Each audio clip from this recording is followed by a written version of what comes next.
Makanya saya katakan apa? Orang yang mengatakan semua bid'ah adalah sesat, justru kamu yang sesat. Kenapa? Memporak-porandakan daripada tatanan para ulama. Imam Syafi'i mengatakan bid'ah ada dua, kok kamu mengatakan semuanya adalah sayyi'ah, semuanya adalah dolalah. Imam Syafi'i, Al-Imam Izzuddin bin Abdus Salam bagaimana? Akhirnya gara-gara seperti itu, ya sahabat masuk neraka semuanya, ulama masuk neraka semuanya, yang masuk surga yang ngomong. Wah, justru itu yang merusak. Ucapan seperti ini yang mecah belah umat muslim sebetulnya, bukan menyatukan.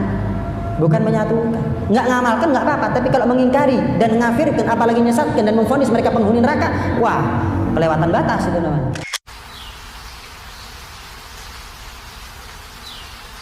Nah, ini dia penting sekali dipahami. Ucapan Imam Syafi'i rahimahullahu taala, al bid'atu bid'atani. Bid'ah itu ada dua. Bid'atun mahmudatun wa bid'atun madhmumatun. Bid'ah yang terpuji dan bid'ah yang tercelah. Fama wafaqas sunnata fahuwa mahmudun wa ma khalafas sunnata fahuwa madhmumun. Bid'ah yang menyepakati sunnah, bid'ah yang sesuai sunnah, itulah yang terpuji, dan bid'ah yang menyelisihi sunnah, maka itulah yang tercelah. Ini ucapan Imam Syafi'i rahimahullah. Ada redaksi yang lain dari ucapan beliau, al-muhdatsatu darbani. Hal-hal yang baru dalam agama itu ada dua bentuk. Ma ahdatha yukhalifu kitaban, ma uhditha yukhalifu kitaban aw sunnatan aw atharan aw ijma'an, fahadhihi bid'atud dalal. Apa yang diada-adakan yang menyelisihi kitab Allah atau sunnah atau satu athar atau ijma', maka itu adalah bid'ah yang sesat.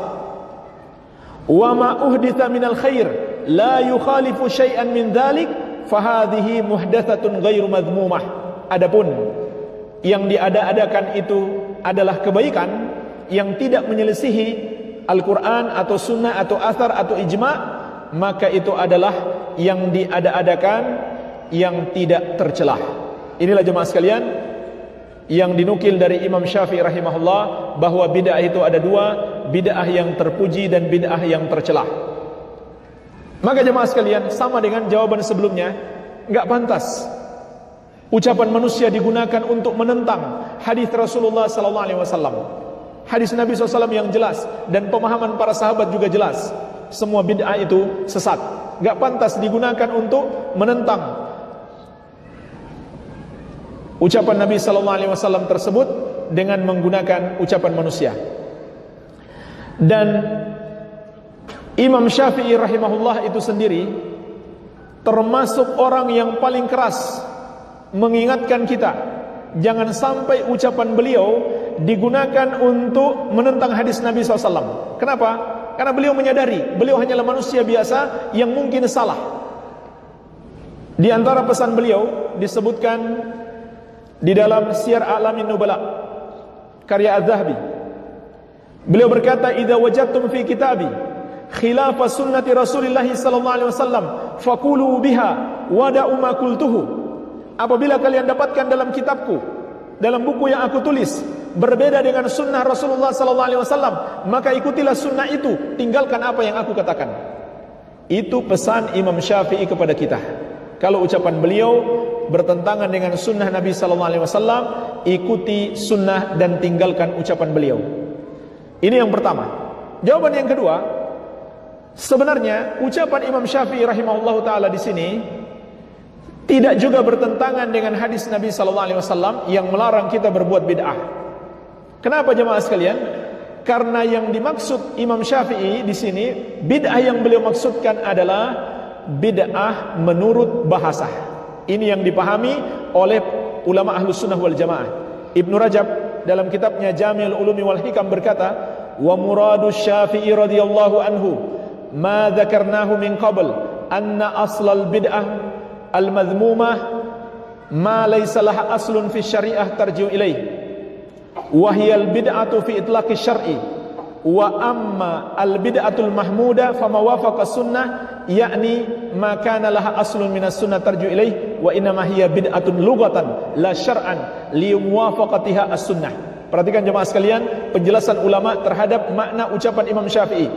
Kata Imam Ibnu Rajab Al-Hambali rahimahullah, dan maksud ucapan Asy-Syafi'i seperti yang kita katakan sebelumnya adalah aslul bid'ah, pokok bid'ah yang tercela itu adalah sesuatu yang tidak memiliki asal dalam syariat, tidak ada dalilnya. Itulah bid'ah dalam syariat. Adapun bid'ah yang terpuji, jadi ini yang pertama, bid'ah yang tercela. Bid'ah yang tercela itu adalah yang tidak memiliki dasar dalam syariat, tidak ada dalilnya. Itulah bid'ah dalam makna syariat. Adapun yang dimaksud Asy-Syafi'i sebagai bid'ah yang terpuji, yaitu bid'ah yang sesuai sunnah, yaitu bid'ah yang memiliki asal di dalam sunnah. Maka kalau begitu, yang dimaksud oleh beliau bukan bid'ah secara syariat, melainkan bid'ah secara bahasa. Kenapa? Karena sesuai dengan sunnah, ada dalilnya. Kalau ada dalilnya, itu bukan bid'ah. Lalu kenapa dikatakan bid'ah? Maksudnya bid'ah secara bahasa. Ini persis seperti ucapan Umar bin Khattab radhiyallahu anhu.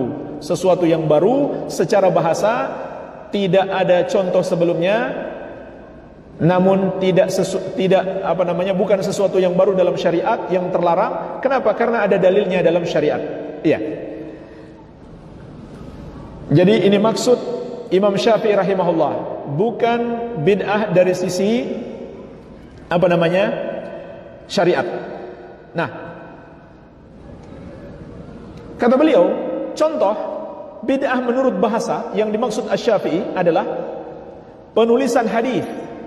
Begitu pula sholat tarawih tadi. Penulisan hadis ini bukan sesuatu yang baru. Walaupun manusia banyak mengenal penulisan hadis, barulah terjadi setelah masa hidup Nabi sallallahu alaihi wasallam. Padahal sebenarnya terdapat hadis-hadis Nabi sallallahu alaihi wasallam memerintahkan untuk menulis hadis. Seperti sabda beliau kepada Abdullah bin Amr bin As, "Uktub, tulislah. Karena sesungguhnya demi Allah yang jiwaku ada di tangannya, tidak ada yang keluar dari lisanku ini kecuali kebenaran." Jadi disuruh tulis oleh Nabi SAW kepada Abdullah bin Amr bin Al-As. Makanya Abu Hurairah mengakui, saya yang paling banyak hafal hadis, kecuali saya tidak bisa mengalahkan Abdullah bin Amr bin Al-As, karena dia menulis, saya enggak menulis. Itu pengakuan Abu Hurairah radhiyallahu anhu. Iya. Jadi itulah maksud Imam Syafi'i rahimahullah. Dan umumnya mereka tidak membaca ucapan Imam Syafi'i sampai selesai. Sebenarnya dalam ucapan Imam Syafi'i ini juga terdapat bantahannya. Syafi'i mengatakan, al-bid'atu bid'atan, bid'atun mahmudah wa bid'atun madmumah. Bid'ah itu ada dua macam, bid'ah yang terpuji dan bid'ah yang tercela. Mereka baca sampai situ, tidak baca lanjutannya. Lanjutannya kata Asy-Syafi'i, fama wafaqa sunnah fahuwa mahmud. Yang sesuai sunnah itulah yang terpuji. Wa ma khalafa sunnah fahuwa madmum. Yang menyelisihi sunnah maka itu tercela.